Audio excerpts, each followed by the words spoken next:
Buenas tardes, doctora. Buenas tardes, doctora. Buenas tardes, doctora.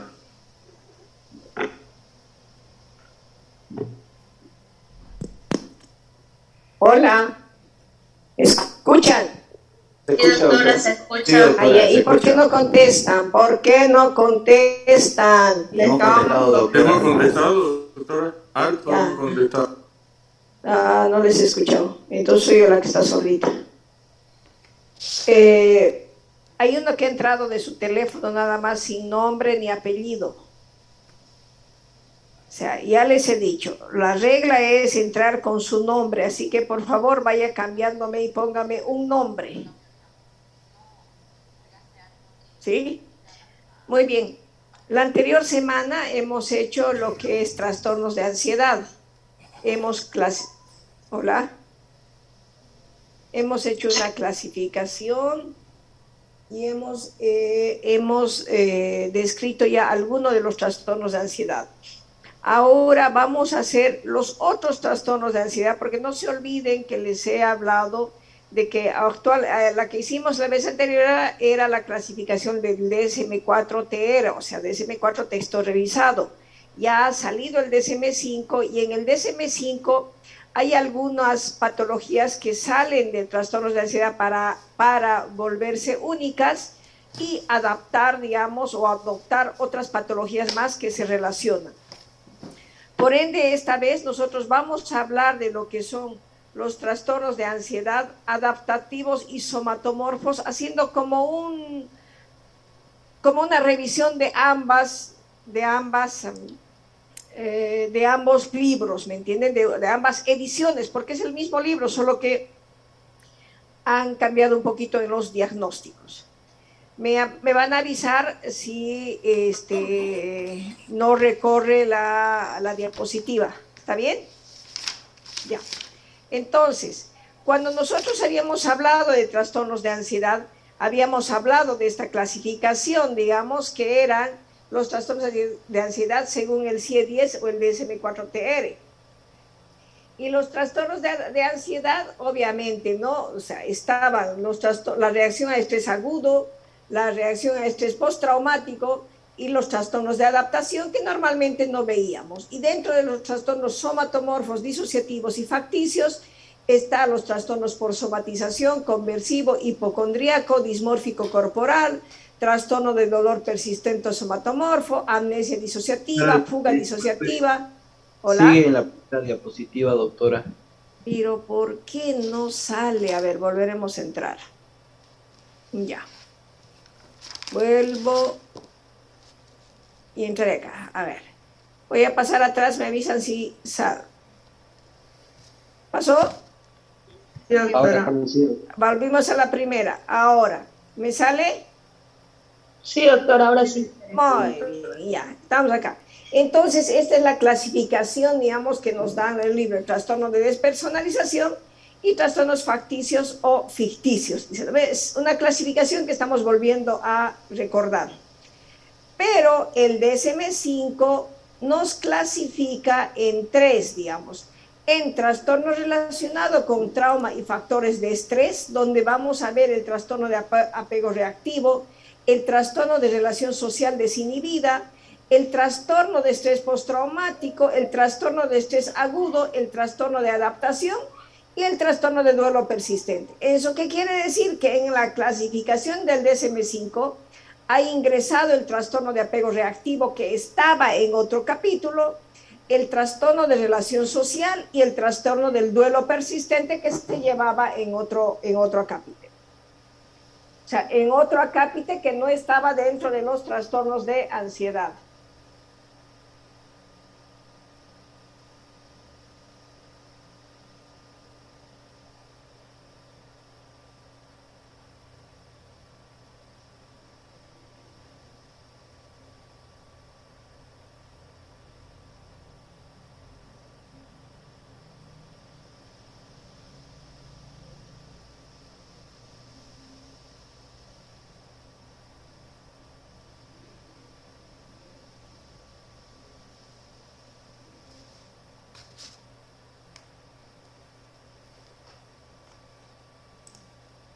son los trastornos en esta clasificación. Pero también el DSM-5 lo clasifica, digamos, a los trastornos disociativos, dentro de los trastornos disociativos, a la amnesia disociativa, a la fuga disociativa, trastornos de identidad disociativo, trastornos de despersonalización y desrealización. Y dentro, el tercer grupo, que serían los síntomas somáticos de trastornos relacionados, habla de los trastornos de síntomas somáticos, trastorno de ansiedad por enfermedad, que ya hemos adelantado nosotros, trastorno de síntomas neurológicos funcionales o trastornos de conversión, o sea, el trastorno conversivo que nos dice en la otra clasificación, factores psicológicos que influyen en otras enfermedades médicas, o sea, los trastornos de ansiedad provocados por enfermedades médicas que también hemos llevado, los trastornos facticios o ficticios que están en la otra clasificación y otros trastornos de síntomas somáticos y trastornos relacionados específicos. Esto es lo que cambia acá. Si se han dado cuenta, todavía ni en esta clasificación no está entrando o no ingresa el trastorno obsesivo-compulsivo. El trastorno obsesivo-compulsivo está en otro acápite junto con el trastorno de escoriación y la tricotilomanía, digamos, que es lo que vamos a ver aparte también, y que eso voy a hacer un trabajo para que alguno de sus compañeros lo presente en la próxima clase. Ya, pasamos, ¿no? Si se ven un poquito, el otro día hemos hablado de las reacciones, digamos, de una situación estresante. Entonces acá dice, nosotros normalmente tenemos una reacción normal, nuestro organismo responde ante una situación normal estresante. Y obviamente la respuesta van a ser mediante signos y síntomas psíquicos, o sea, emocionales y somáticos. Esto va a generar o cuadros de ansiedad o cuadros de depresión que pueden ir asociados a todos estos mecanismos psicológicos que normalmente deben actuar para reducir, digamos, la respuesta a esa situación estresante de nuestro organismo hasta un punto donde pueda él tolerar nuestro cuerpo, o sea, hasta un límite tolerable del organismo. Esta reacción va a tener tres componentes, como hemos dicho, la respuesta emocional a la amenaza. Normalmente reaccionamos nosotros con miedo, con temor a la amenaza, y cuando estamos o perdemos algo, o sea, reaccionamos con mucha tristeza. También va a haber una respuesta somática o física ante la amenaza. La respuesta física a la amenaza es una hiperactividad autonómica, por eso es que nuestro corazón empieza a latir más, empezamos a transpirar, una cosa así.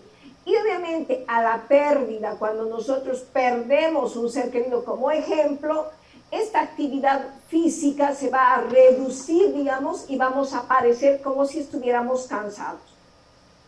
Y el mecanismo psicológico para disminuir esta respuesta inicial es, digamos, de modo de que el ser humano, el individuo, pueda recuperar, digamos, puede recuperar las fuerzas, las ganas de poder vencer y seguir funcionando con normalidad. ¿Eso qué quiere decir? Que el mecanismo psicológico que el organismo va a desarrollar es la defensa ante esta situación para que vuelva a retomar su vida normal ese ser humano. Para esto hay estrategias de afrontamiento que nosotros debemos enseñar a los pacientes que reducen el inicio o reducen al principio el estrés en los seres humanos. Estas estrategias de afrontamiento son potencialmente adaptativas, pues son conductas de evitación que nosotros mismos generamos, o el distanciamiento o la aceptación de la situación. Asimismo, es la reevaluación positiva que nosotros hacemos de ese factor estresante y obviamente la elaboración de problemas. También hay estrategias desadaptativas que son principalmente conductas histriónicas y agresivas que se generan en el organismo del ser humano, que nos llevan a un abuso de alcohol o de drogas, o a otras situaciones donde los adolescentes se generan autolesiones. Por eso es que debemos decir que los mecanismos de defensa son, digamos, más frecuentes que se presentan en las reacciones de adaptación o desadaptación son la regresión. Cuando tenemos algún problema, regresamos o regresionamos hacia una etapa donde nos sentimos más seguros. La represión, cuando no respondemos ante esos estímulos. La negación, cuando totalmente nos negamos a que algo esté pasando. O el desplazamiento, cuando desplazamos nuestras frustraciones, nuestros dolores a otra persona. O la proyección, cuando decimos, esa persona quiere hacer esto, sin embargo somos nosotros los que queremos hacer. Entonces, todas estas formas, digamos, de mecanismos de defensa son, digamos, formaciones reactivas que nos llevan a la racionalización, a la sublimación y a la identificación de los problemas que nos están generando estos niveles de estrés. Entonces, haciendo ya una generalidad de todo eso, hablamos del trastorno por estrés agudo y hemos dicho que el trastorno por estrés agudo es una reacción de intenso miedo, desamparo y horror como consecuencia de un acontecimiento traumático en el que la persona se ve implicada y donde ve peligrar su vida o su integridad física. O sea, la persona tiene que participar del estrés agudo, digamos, para sentir. Entonces, si nosotros vemos el trastorno por estrés agudo, no se va a diagnosticar, digamos, si los síntomas duran más de un mes. Si ya pasa del mes esta situación, ya vamos a darle otro nombre. ¿Cuáles son los síntomas que nosotros vamos a ver en el trastorno de estrés agudo? Va a haber un embotamiento emocional y si la persona está como oída que no va a responder o no va a poder resolver sus cosas. Va a haber una disminución de la respuesta a los estímulos, a los diferentes estímulos que vengan o que tengan, y esto va a generar cambios emocionales. El paciente puede reír, llorar, estar irritable o reaccionar de una forma agresiva. También va a generar síntomas disociativos, de desrealización, despersonalización, amnesia, donde el paciente, la persona dice, no me siento que soy yo misma, o mi cuerpo está levitando, no soy yo, o prácticamente se olvida. El paciente va a tener episodios de desorientación, de hiperactividad física o de bloqueo motor. Algunos entran en un estado crepuscular de la conciencia y obviamente otros generan síntomas propios de un ataque de pánico cuando no pueden resolver estas cosas. Para hacer un diagnóstico del trastorno por estrés agudo, obviamente tenemos que ver, digamos, que la persona tiene que estar expuesta a la muerte, a lesiones graves, a violencia sexual, ya sean estas reales o amenazas. Debe haber sí o sí una experiencia directa del suceso traumático, debe participar. Y también debe haber una presencia directa del suceso ocurrido a otros. O sea, si no ha sido a él o a ella que le ha ocurrido, tiene que ver directamente lo que le ha pasado a otro, digamos ahí. Entonces tenemos que ver todo esto para que nosotros podamos diagnosticar. Y obviamente debemos ver, digamos, que esto ocurra a los días después de haber ocurrido esto. Entonces, dentro de los síntomas podemos ver que en los niños es muy diferente, pero en los mayores pueden haber estados de ánimos negativos, disociativos, con síntomas de evitación o algunos otros síntomas de alerta. Cuando el paciente es expuesto a un estrés agudo, normalmente no duerme, o en la noche cuando está durmiendo todo el tiempo, digamos, piensa en esa situación, se sueña en esa situación, etc. Son cosas que debemos ir viendo. Y obviamente, ¿no? Hemos dicho, ¿no? Debe durar de 3 días a un mes después de la exposición. Después, si se pasa del mes, ya pasa a ser otro trastorno, digamos, ya no sería trastorno de estrés agudo, sería de estrés postraumático. Como hemos dicho, debe haber un suceso desencadenante. Este debe ser de alta intensidad, debe generar una experiencia traumática devastadora en la persona y se supone que un riesgo para la seguridad o la integridad física propia o de una persona querida. Entonces hay un trauma mental que debe ser sí o sí seguido de acontecimiento traumático potencial. Normalmente la etiología del trastorno de estrés postraumático se puede clasificar en etiologías naturales, como ser la presencia de huracanes, terremotos, etcétera, bélicos, cuando la guerra que ahorita está pasando entre Rusia y Ucrania, sociales, cuando se ven, digamos, implicados en secuestros, en violaciones, o tecnológicos, cuando hay accidentes diversos a los que uno puede estar sujeto. ¿Cuáles son las circunstancias que hacen más vulnerable a una persona para padecer un trastorno de estrés postraumático? Tener un coeficiente intelectual por debajo de lo normal. Los niños y los adultos mayores, o sea, ambos extremos de la vida, también tienen mucha sensibilidad para ver eso. Tener antecedente de otras experiencias traumáticas que podrían haber ocurrido, padecer en ese momento de la situación estresante otro estrés crónico o alguna situación física, y también el de percibir la víctima un especial ensañamiento probablemente de su propio agresor. Entonces esto normalmente en la mayoría va a generar sentimientos de indefensión y por ende son presas fáciles de caer en un trastorno de estrés agudo. ¿Cuáles son las reacciones al estrés agudo, digamos, según los periodos del tiempo? En segundos aparece, a los segundos aparece una activación simpática noradrenérgica y obviamente la respuesta del reflejo de defensa como el sobresalto. Si me están queriendo golpear, yo retrocedo, ¿de qué? El mecanismo de defensa. En minutos se puede producir la activación del eje hipotálamo hipófisis suprarrenal y obviamente eso va a generar muchos más síntomas. En horas aparece la expresión genética precoz de cómo va a ir reaccionando y en días se va a producir la consolidación de la memoria, por eso es que lo sueña y lo revive cada vez. Y en algunos meses se pueden realizar también cambios estructurales a nivel del sistema nervioso central.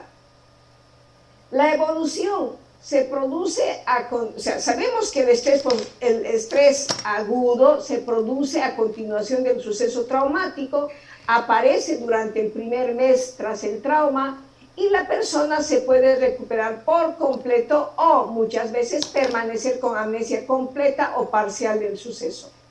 Una complicación del TEA es que este cuadro puede favorecer la aparición del trastorno de estrés postraumático. ¿Qué es lo que nos orienta o qué datos nos pueden orientar hacia un posible trastorno por estrés agudo? Cuando los síntomas en vez de disminuir se mantienen, tener síntomas de trastorno de estrés postraumático desde el inicio no predice, pero no tenerlo sí protege. Tener desde muy temprana, digamos desde el principio, conductas de evitación y embotamiento emocional también es un factor que nos va a ver. Presencia de recuerdos intrusos, síntomas disociativos que pueden acompañar y obviamente la sintomatología depresiva después de los días o una semana del acontecimiento traumático nos van a dar, digamos, un estrés agudo. El tratamiento, como siempre, nos debemos apoyar en la farmacoterapia y obviamente también en la no farmacoterapia, que sería la psicoterapia de apoyo. En la farmacoterapia debemos utilizar benzodiazepinas, nos van a disminuir la ansiedad, van a mejorar el insomnio, pero algunas tienden a aumentar el trastorno por estrés postraumático. Pero necesitamos utilizar ansiolíticos, esa es la cosa, es la necesidad. Se usa antidepresivos tricíclicos como la clomipramina, digamos, que protegen el trastorno de estrés postraumático. También los inhibidores selectivos de la recaptación de la serotonina, como ser la fluoxetina, escitalopram, paroxetina, sertralina, se puede utilizar.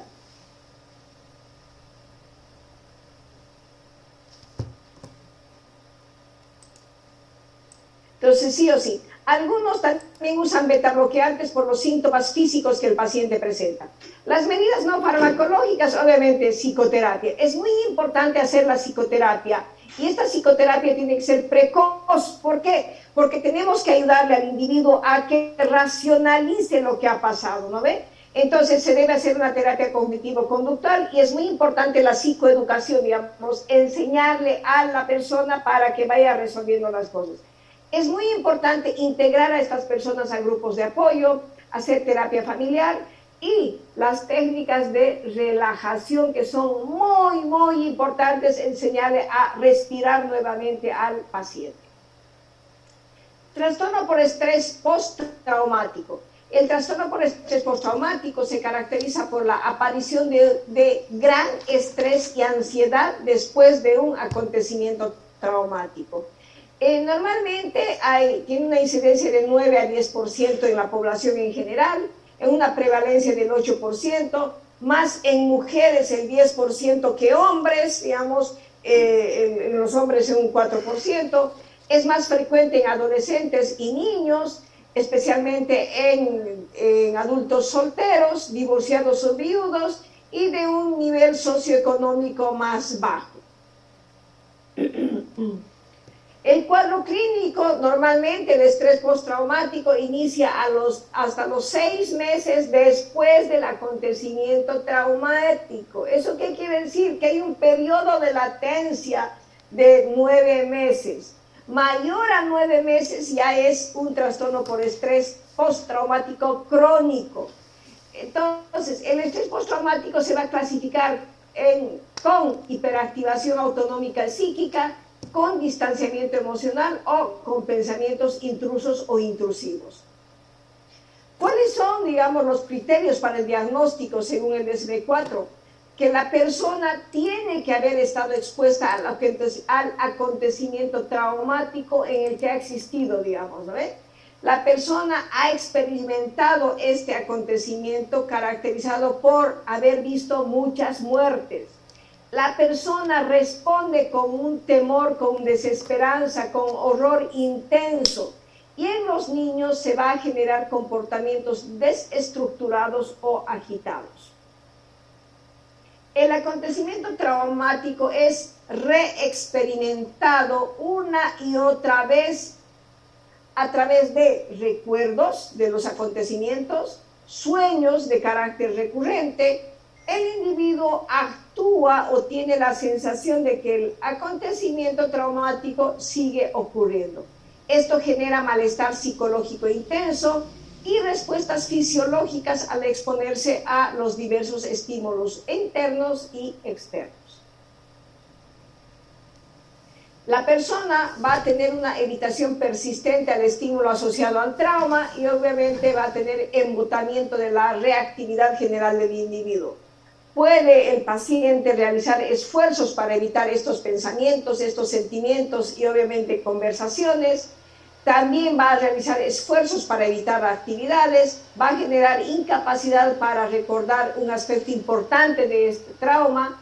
Esto reduce el interés de las personas, va a generar una sensación de desapego, restricciones de la vida afectiva y una sensación de futuro desolador si continúa ahí.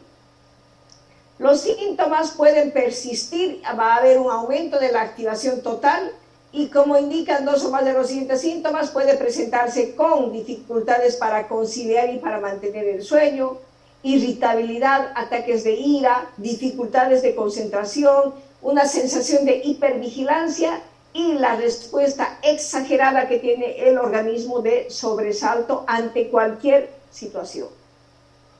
También pueden presentar otras alteraciones, pero estas deben durar siempre más de un mes, digamos. Y que todas estas alteraciones deben provocar malestar clínico significativo y deterioro social en la persona. La etiología, ya sabemos, debe haber un factor estresante. Este factor estresante debe también estar acompañado de factores biológicos y psicosociales de la persona. Los factores que predisponen o facilitan la aparición del estrés postraumático son los rasgos de personalidad. Y los rasgos de personalidad, digamos que las personas pueden tener aquellos evitativos, aquellos dependientes, algunos aspectos que refiere el sujeto de cómo ha sido su vida y las características del acontecimiento traumático a los que han sido expuestos. Para hacer un buen diagnóstico hay que hacer pruebas complementarias, hay que pedir, digamos, pruebas de neuroimagen estructural. Obviamente en una tomografía probablemente vamos a ver una disminución del hipocampo, un aumento de la amígdala, una disminución del círculo anterior y frontal. Si es que tuviéramos laboratorios de neuroendocrinos, habría una reducción del cortisol, etcétera, que nos van a ir dando más pruebas, digamos, específicas, nosotros no tenemos. Debemos hacer diagnóstico diferencial con todas las patologías que tengan insomnio, ansiedad, agitación, hiperactividad, temblor. Entonces tendremos que hacer con un síndrome de abstinencia a las diferentes sustancias, aquellos pacientes que tienen trastornos de pánico, aquellas personas que tienen episodios depresivos, ansiedad general o trastornos disociativos, debemos hacer diagnósticos diferenciales con ellos. La evolución. El trastorno de estrés postraumático aparece dentro de una semana hasta 30 años después del trauma. Eso quiere decir que esta situación puede durar todo ese tiempo. Sin tratamiento, el 30% de los pacientes logran recuperarse por completo, 40% siguen presentando síntomas leves durante toda la vida, 20% presentan síntomas moderados y 10% los síntomas no cambian ni se agravan. Pero sí tenemos que 50% de los pacientes se recuperan después de un año de tratamiento. El tratamiento es farmacológico. Tenemos, digamos, antidepresivos, los inhibidores selectivos de la recaptación de la serotonina, tipo diomosertralina, los tricíclicos tipo imipramina y los inhibidores de la monoaminoxidasa que nosotros no utilizamos. Importante hacer la psicoterapia de apoyo con la terapia cognitivo-conductual que está focalizada en el trauma a lo que el paciente ha sido expuesto. Enseñarle al manejo del estrés, muchas veces se ha llegado a la hipnosis y a la terapia psicodinámica para ayudarle al paciente a sobrellevar este trauma, este factor estresante que lo tiene así. Luego tenemos los trastornos adaptativos.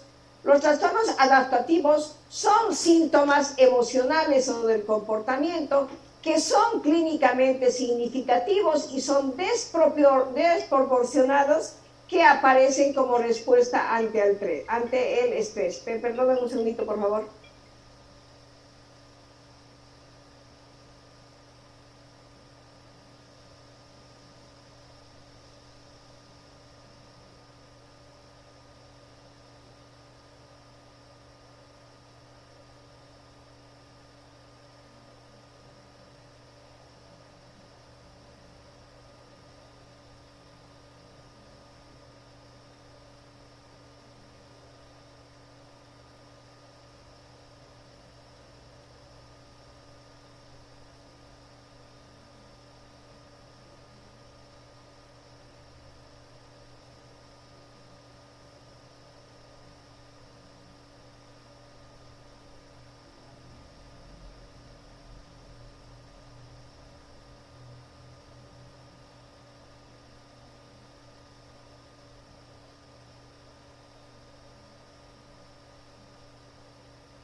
trastornos adaptativos se presentan en un 2 a 8% en la población en general, más en mujeres. En las mujeres suele ser 2 veces más que en los varones, especialmente en las mujeres solteras, pero sabemos que se puede presentar a cualquier edad. También se puede presentar en adolescentes, especialmente en problemas, cuando han tenido problemas escolares, cuando sienten que los rechazan, cuando hay divorcio de los papás y cuando hay abuso de sustancias, tienden los adolescentes a presentar estos problemas.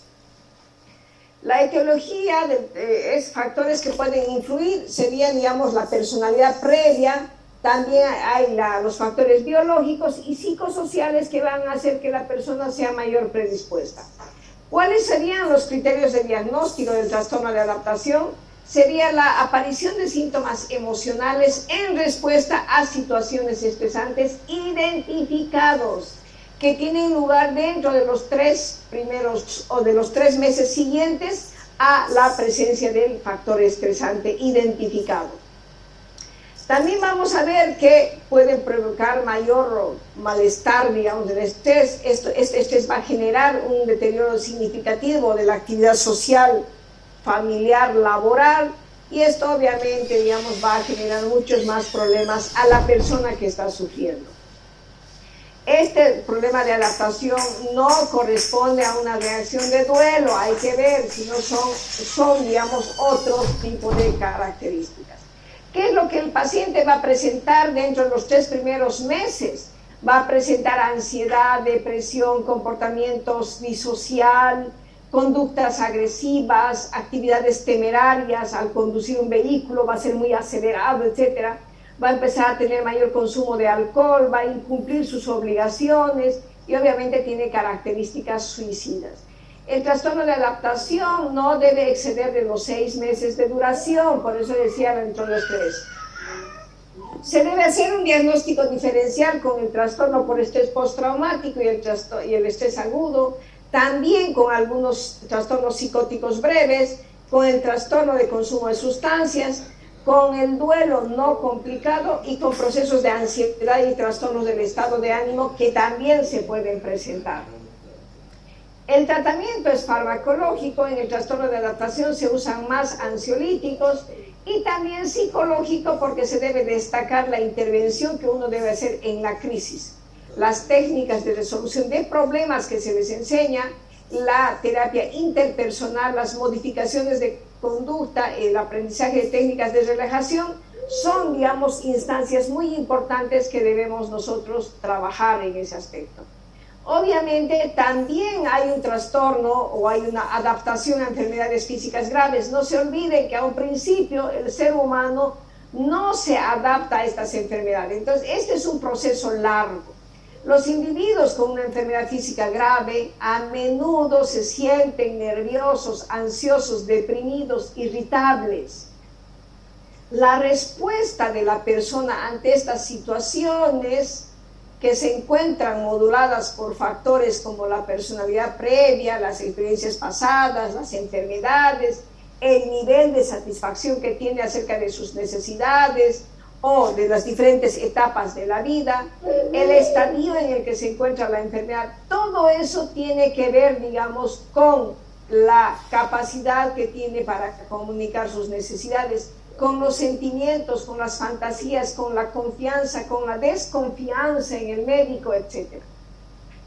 Por lo que vemos, la adaptación a enfermedades graves, especialmente, digamos, en un entorno quirúrgico, está alrededor del 30 al 50%, siendo la depresión el trastorno mental que más acompaña a las enfermedades físicas graves. Los elementos que aumentan el riesgo de respuesta desadaptativa son la percepción de amenaza a su integridad que tienen los pacientes y por ende reaccionan con síntomas de ansiedad por separación o miedo a perder el estima de los demás o miedo a perder las funciones básicas. El miedo al dolor y la muerte y los sentimientos de vergüenza son, digamos, algo que son muy cotidianos para ellos. Entonces, el paciente normalmente va a dividir, digamos, en dos fases. Primero es la negación, y en la negación de lo que le sucede, el paciente siente que se protege de sufrir, digamos, crisis de ansiedad abrumadora, y esto puede llevar a respuestas de aislamiento afectivo, disociación, conversión o dependencias. El segundo, digamos, la segunda fase es el de abandonarse, digamos. Normalmente algunas personas tienen esta tendencia de abandonarse, de negar, digamos, la problemática que están teniendo. La adaptación a enfermedades físicas implica que debemos adoptar, digamos, conductas de enfermo. Y obviamente esto hace que adaptarse a este tipo de cosas, la persona reacciona de diferentes maneras que muchas veces nosotros no vamos a poder, digamos, controlarlas. En este tipo de situaciones de adaptación, digamos, debemos hacer diagnósticos diferenciales descartando enfermedades mentales crónicas o, digamos, enfermedades que se acompañan de síntomas de ansiedad, depresión. La evolución y el pronóstico, la estructura de adaptación se trata de un cuadro con buen pronóstico una vez superada la dificultad y aceptación de la enfermedad. El tratamiento, bueno, el tratamiento exige una evolución periódica del paciente, complementada con la información de los familiares. Si no se complica, el tratamiento consiste en psicoterapia de apoyo y uso ocasional de fármacos analgésicos, ansiolíticos si lo requiere, hipnóticos si no puede dormir, algunas veces neurolépticos según la necesidad. La adaptación a enfermedades terminales. Tras uno haber sido diagnosticado de una enfermedad terminal, muchos de estos pacientes presentan síntomas de ansiedad, depresión, sentimientos de culpa, de ira, y obviamente finalmente todo esto conduce a una aceptación o a una adopción de estrategias de afrontamiento, digamos, para este tipo de pacientes especialmente. La confusión es un síntoma frecuente en pacientes que se encuentran agonizando y puede estar inducida por la deshidratación, por alguna infección concomitante o por infecciones o efectos secundarios de los fármacos que está tomando. Aquí es digamos que vamos a ver una diferencia y similitud entre la ansiedad y otras enfermedades, como son las enfermedades cerebrales, todo que ya ustedes lo van a leer, que se puede dar también en cualquiera de esas situaciones. La clínica y la evaluación, vamos a ver, digamos, que los pacientes a los que se les comunica que tienen una enfermedad terminal, que saben que van a llegar a la muerte, obviamente, digamos, pasa por 5 fases o estadios de Kübler-Ross que decimos nosotros. Que el primer estadio sería el shock y la negación con la que uno reacciona, el segundo estadio sería la ira, el tercer estadio sería la negociación, el cuarto estadio la depresión y recién el quinto estadio que sería la aceptación. Pero hay que tomar en cuenta que esta variable de Kübler-Ross no siempre se va a presentar en ese orden.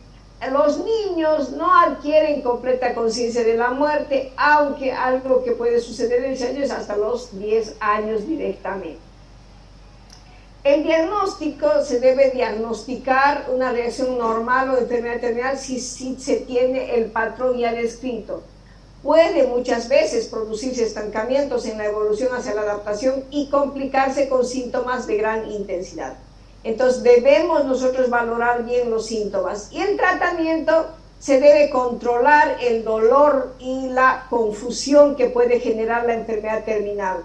Se debe adoptar actitudes de cada paciente, adaptarse a todo lo que está pasando, estar abierto a contestar sinceramente cualquier duda, la del paciente, la de la familia, reevaluar cada 12 horas, digamos, al paciente y valorar los síntomas, informar y atender a la familia, que es muy importante, e intentar obtener información acerca de la voluntad del paciente para poder aliviar enérgicamente el dolor y el sufrimiento que le acontece.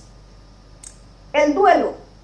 El duelo se emplea como sinónimo de luto y a pesar que se identifica como un conjunto de síntomas que se producen en respuesta a una pérdida de un ser querido, vamos a ver que el duelo tiene 4 fases. El shock emocional que nos provoca, la fase de anhelo y búsqueda de figura perdida que uno va viendo, la desorganización, la desesperación y la adaptación y reorganización de la vida después de la pérdida. También aquí vamos a ver que hay una diferencia entre lo que es la depresión y el duelo. La evolución, digamos, de la depresión generalmente persiste sin tratamiento, en cambio el duelo es autolimitado. La depresión tiene respuesta a antidepresivos, el duelo no. La depresión no tiene respuesta al apoyo sociofamiliar, en cambio el duelo sí. La depresión tiene autoestima baja, el duelo autoestima normal. Y la depresión tiene, con frecuencia, tiene inhibición autolítica, en cambio el duelo no. La evolución y el pronóstico. El duelo normal y patológico termina por resolverse en la mayoría de los casos. Esto después de haber causado más o menos una disfunción en quien la padece. Pero debemos tomar en cuenta que hay factores, digamos, que nos hacen ver o facilitan la aparición, digamos, de episodios depresivos en o post-duelo, especialmente en esas personas menores de 30 años que están desempleadas, que tienen poco apoyo social, digamos, y que tienen mal estado de salud en general y que pueden acompañarse de depresión. El tratamiento del duelo es escuchar empáticamente al individuo, alentar la expresión de sentimientos y recuerdos de experiencias positivas, sin reprobar actitudes de llanto, rabia. Si quiere llorar, debe llorar. Y en algunas ocasiones, uso de fármacos de determinados casos de ansiedad, depresión, utilizar puntualmente y a dosis bajas si son ansiolíticos. Los trastornos disociativos. Estos trastornos disociativos se caracterizan por la expresión somática de un conflicto o malestar psíquico que está ocurriendo. Dentro de los trastornos disociativos tenemos la amnesia disociativa, la fuga disociativa, los trastornos de identidad disociativo y los trastornos de despersonalización. La etiología de los trastornos disociativos, los factores etiopatogénicos de los trastornos disociativos se clasifican en psicosociales y biológicos. Entre los factores psicosociales tenemos las características de personalidad, las experiencias traumáticas de la infancia que pueden haber vivido, algunos aspectos culturales que hacen que la persona se sienta limitada, y dentro de los factores biológicos tenemos, digamos, todo lo que el organismo puede haber sufrido. El diagnóstico vamos a hacer según los criterios diagnósticos de los principales trastornos disociativos. Vamos a ver, digamos, con la fuga disociativa, con la amnesia disociativa, con los trastornos de identidad disociativa y con el trastorno de despersonalización, que los diagnósticos van a ser, digamos, van a ir por ahí. Un diagnóstico diferencial sería descartar las causas orgánicas que podrían justificar, ya sea por lesiones en el cerebro como por consumo de sustancias. La fuga disociativa debemos tener mucho cuidado en pacientes que tienen enfermedades neurológicas. Los cuadros de delirium y de demencia también, digamos, nos pueden generar fugas disociativas. Estos trastornos suelen tener un inicio brusco y también suelen remitir en semanas o en unos pocos meses, aunque en algunos casos muy pocos pueden llegar a cronificarse. El tratamiento, no existe, digamos, un tratamiento específico, ni farmacológico, ni psicoterapéutico. Se realiza de acuerdo a la sintomatología que el paciente tiene. Es muy importante educar a los pacientes y a la familia mediante la psicoeducación así para también poder evitar lo que puede ser el tratamiento iatrogénico, digamos. Tratar adecuadamente las comorbilidades psiquiátricas que pueden estar presentes y, si fuera posible, resolver, digamos, las circunstancias estresantes que están afectando al paciente. Es muy importante también la psicoterapia. En la psicoterapia enseñamos a controlar estas cosas y enseñamos y reeducamos también en cuanto a lo que es el trastorno. ¿Qué fármacos están asociados con el trastorno de identidad disociativa? Algunas sobredosis o exageraciones en la toma de inhibidores selectivos de la recaptación de la serotonina pueden generar, digamos, en algún momento algún trastorno de identidad. Más en este aspecto, como serían la fluvoxamina, la clomipramina y ciertos antidepresivos tricíclicos y los inhibidores de la monoaminoxidasa. Debemos tomar en cuenta, digamos, que también al realizar la terapia electroconvulsiva, algunas veces si el paciente tiene, digamos, esta sensibilidad o susceptibilidad, podemos generar trastorno de identidad. Algunos optimizantes que pueden ser, digamos, más útiles para el trastorno por estrés postraumático y la ansiedad que para las oscilaciones del estado de ánimo, que vamos a ir viendo. Podemos usar, digamos, el valproato semisódico, la lamotrigina, algunas benzodiazepinas por vía oral o intramuscular, o medicamentos que se utilizan para problemas del sueño, dosis bajas de trazadona, por suerte no tenemos, dosis baja de mirtazapina, dosis baja de antidepresivos tricíclicos, dosis baja de neurolépticos y fármacos anticolinérgicos que se pueden utilizar. Esta es ya la fluvoxamina, está dando todo su posología, la clomipramina. Dentro de los trastornos facticios o ficticios, se conoce por trastorno facticio o ficticio cuando el paciente finge o se produce voluntariamente los síntomas, ya sean físicos o psicológicos, de forma repetida y permanente, sin que exista en principio ninguna lesión o enfermedad que justifique lo que está sintiendo, ni tampoco una ganancia consciente secundaria.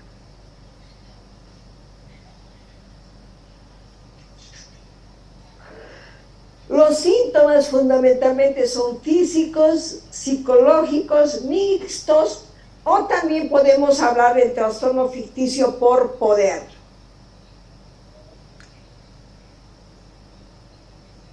Se debe hacer un diagnóstico, digamos, y debemos tomar en cuenta que para hacer el diagnóstico del trastorno ficticio o facticio, debemos ver el fingimiento o la producción intencionada de signos o síntomas físicos o psicológicos. La persona busca asumir el papel del enfermo para que lo atiendan, y obviamente no hay una ganancia secundaria, no hay un incentivo externo por este comportamiento. Dentro de la etiología de los trastornos ficticios, dice que el paciente que ha sufrido enfermedades de pequeño y recibirá por entonces un afecto muy centralizado en la enfermedad, que tenga una percepción distorsionada de la corporalidad, que sea un reflejo de su conducta autopunitiva. Cuando los niños que recibieron mucha atención cuando estaban enfermos, en adultos vuelven a presentar esa sintomatología. Para hacer un diagnóstico se debe también hacer pruebas complementarias, todas aquellas que nos puedan confirmar o descartar las enfermedades que el paciente induce o simula tener. Se debe hacer diagnóstico diferencial. Lo más interesante a diferenciar son los trastornos somatomorfos, que pueden presentar en lo que los síntomas físicos no son producidos por el sujeto de forma intencional, y la simulación en la que los síntomas se producen intencionalmente, pero no para obtener un rol de enfermo, sino para conseguir algún tipo de beneficio. Esa es la simulación. En el facticio ficticio los síntomas están. La evolución puede asociarse al consumo de sustancias como sedantes, diuréticos, así como a distintos trastornos de la personalidad, especialmente de tipo límite en esta situación. El tratamiento, lo mejor del tratamiento es reconducir al ser humano a esa persona, al paciente, hacia el tratamiento psiquiátrico, sustituyendo el rol de enfermo generado por el paciente con enfermedades fingidas por el enfermo centrado en sus conflictos personales. El tratamiento farmacológico será fundamentalmente de apoyo y sobre las técnicas de psicoterapia que se debe realizar.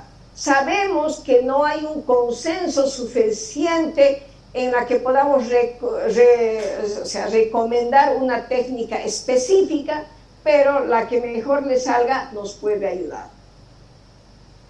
Hay ciertas recomendaciones y eso vamos a ver, digamos, debemos buscar un diagnóstico rápido para reducir riesgos, debemos reducir el daño, evitar pruebas y procedimientos que no sean necesarios, mantener reuniones interdisciplinarias con regularidad para no sobremedicar, valorar las posibilidades de facilitación de la curación, guiar al paciente hacia un tratamiento psiquiátrico aunque no quiera, designar a un médico de atención primaria como filtro para este paciente, valorar la convivencia, digamos, del paciente y evaluar la convivencia y designar a un tutor para todas las decisiones médicas que debe tomar el paciente. Dentro de los trastornos somatomorfos tenemos el trastorno de somatización, trastorno conversivo y trastorno hipocondriaco. El trastorno de somatización se caracteriza por presentar múltiples molestias físicas. Estas molestias son cambiantes, sin base orgánica demostrada, y los trastornos de somatización son más frecuentes en mujeres de edad media. ¿Cuáles son los síntomas más frecuentes? Cefalea, náuseas, disfagia, astenia, dolor de extremidades, afonía, dismenorrea, disfunciones sexuales, digamos, lo que más se queja. Para el diagnóstico, obviamente, debe haber 4 síntomas dolorosos, ya sea, digamos, en la cabeza, en el abdomen, en el dorso, etc. Deben haber 2 síntomas gastrointestinales, náuseas, distensión abdominal, etc. Y debe haber un síntoma sexual, mínimamente, para diagnosticar un trastorno de somatización. Un síntoma neurológico, pseudoneurológico, sería el déficit que sugiere el trastorno neurológico y que no está limitado al dolor. Por ejemplo, digamos, en unos síntomas de conversión. El tratamiento sobre todo se basa en la psicoterapia con apoyo psicofarmacológico que vamos a hacer. Los trastornos conversivos. El trastorno conversivo es la pérdida o la alteración de la sensibilidad o de las funciones motoras que remedan una enfermedad neurológica sin una causa aparente. Perdón, se estaba acabando aquí.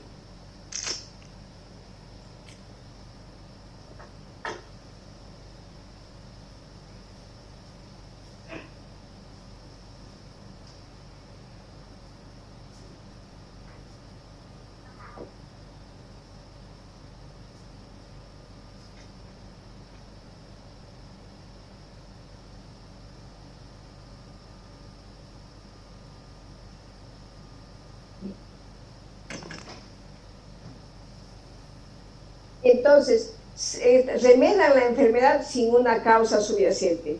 Acá podemos ver que es típico la bella indiferencia o aparente indiferencia que relatan los síntomas, donde el paciente está relatando sus síntomas, pero no hay una expresión en la cara. En cuanto a la epidemiología, es más frecuente en poblaciones y niveles socioculturales bajos y especialmente en el sexo femenino. En la clínica van a manifestar enfermedad como si fueran enfermedades neurológicas.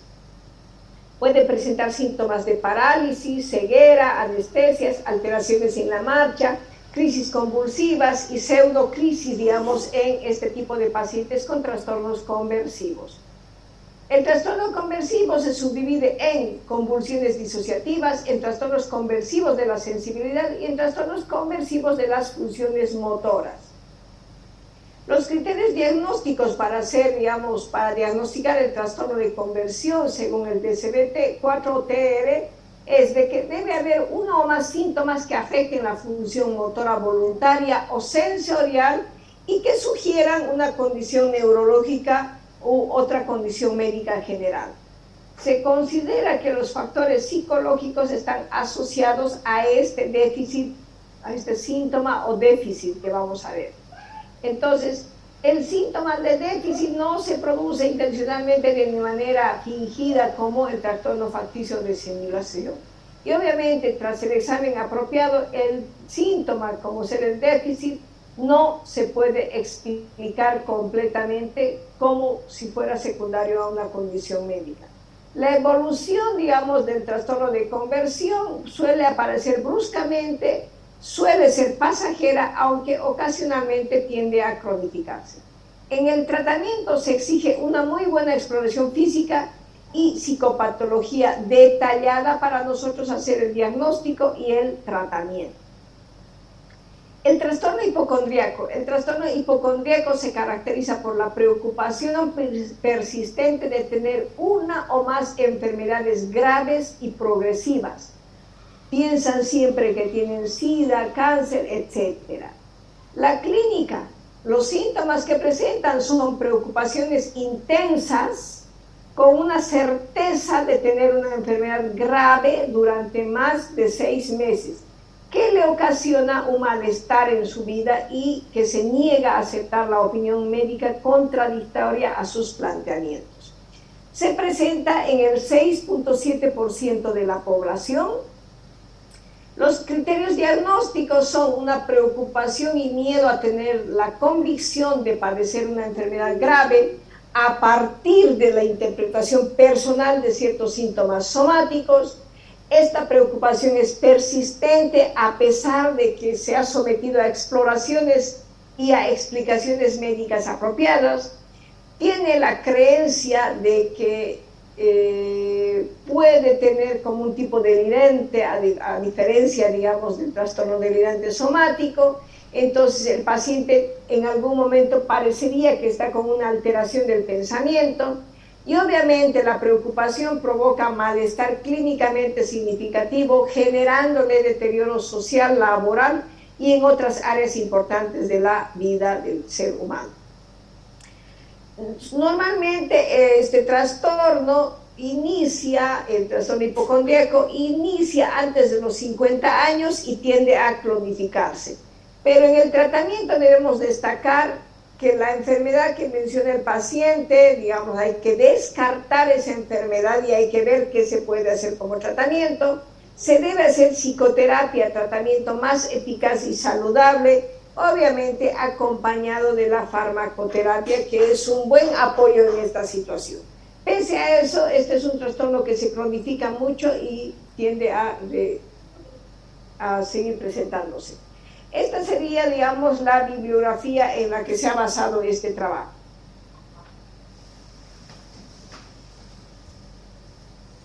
Muy bien. Son 2 personas quienes quieren hacer trastorno obsesivo compulsivo. No se peleen. Nadie. Maite Carvalho, ¿ya? ¿Quién más?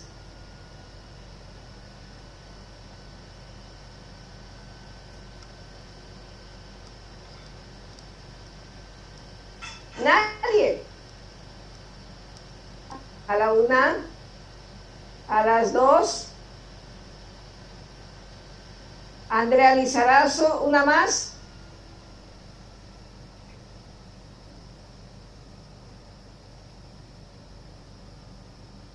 No quieren ganar puntos.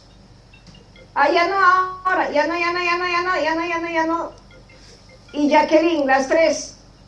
Maite, Andrea y Jacqueline. Listo, doctora. Ya, pero un segundito. Sobre trastorno obsesivo compulsivo y su tratamiento. Pero el trastorno obsesivo y sus otros tratamientos según el DSM-5, que es lo único que nos falta ahorita, de acá. ¿Ya? Ustedes tres van a ser las primeras, digamos, en ganarse puntos. No se olviden que la próxima clase ya es presencial. ¡Ah! Es el lunes. Feriado, doctora.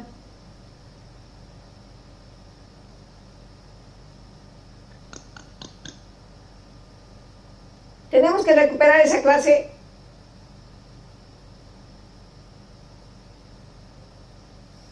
Piensen, tenemos que recuperar la clase del lunes.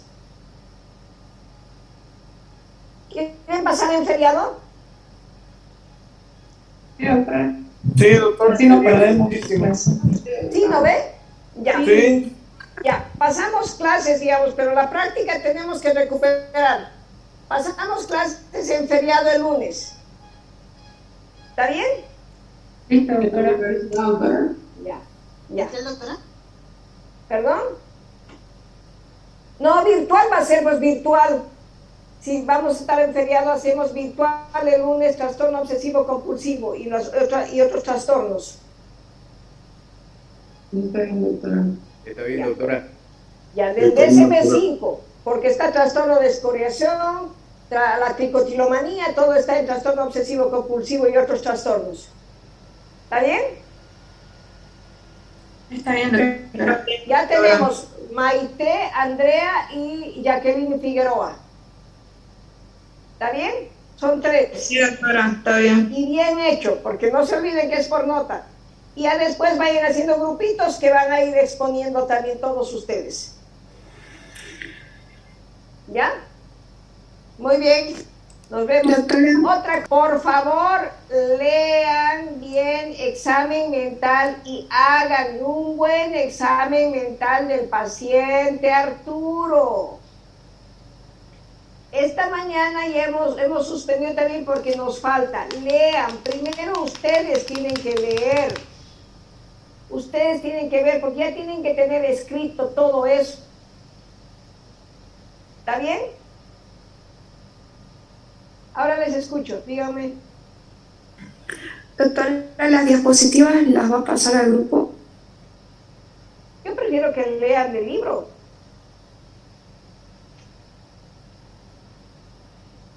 ¿Por qué quiere la diapositiva nomás? Si está muy leve la diapositiva. Si voy a tomar, o sea, el texto que les he dado es el texto guía. A eso nosotros aumentamos con el Kaplan que ahorita les voy a pasar, con el Kaplan o con el DSM-5, que igual tienen los últimos, los criterios diagnósticos. Porque es de ahí de donde yo les puedo pasar, no hay ningún problema, se va cargando nada más, pues yo les paso, pero lo que ustedes tienen que ver es de ahí. ¿Está bien? Ay, doctora, gracias. Ya, pero les voy a pasar igual. Ahorita les voy a pasar el Kaplan. ¿Ya? Gracias, doctora. O sea, nosotros tenemos un texto guía que es más reducido, pero a eso se tiene que, digamos, leer los otros libros, por lo menos de base de referencia. Si algo no le entiende, hay que leer el libro grande, ¿no? ¿Ya? Nos vemos mañana. Doctora, una pregunta. Dígame, El libro ese de Kaplan es el manual de bolsillo, el de Kaplan y Sadov. Normalmente les paso para que ustedes tengan en su memoria. ¿El quinta edición sirve? ¿Tiene los diagnósticos del DSM-5? No sé, todavía recién lo he conseguido. No los tengo, yo no Pero los tengo. no los compren todavía, por eso no compren, les voy a pasar por virtual. Ok. Ya. Ya. Ya, doctora. Gracias. Bueno, Solo una pregunta más, por favor. dime, Jimmy. Entre el DSM-5 y el DSM-4, ¿cuál nos recomienda que revisemos más? O sea, Los diagnósticos ya quiero que veamos en el DSM-5. entonces el 5, ¿no? Ya, doctora, gracias. Claro, el 5, por eso les he dado la diferencia, digamos. En el DSM-4-TR, trastorno obsesivo compulsivo estaba dentro de trastornos de ansiedad. Ahora ya ha salido, pero junto a eso el trastorno de escoriación estaba en trastorno psicótico. el trastorno de escoriación ha pasado, digamos, a trastorno obsesivo y otros trastornos relacionados, y la tricotilomanía, que es otro trastorno que se pensaba ese de que se arrancan el cabello, ¿no ve? Eso también ahora está ingresada dentro de lo que son los trastornos obsesivo-compulsivos. ¿Me entienden? Se le ha ido viendo, se está ordenando más. Está bien, doctora, muchas gracias. ¿Ya? ¿Algo más? Muy bien. Nos vemos mañana con el grupo que le corresponde.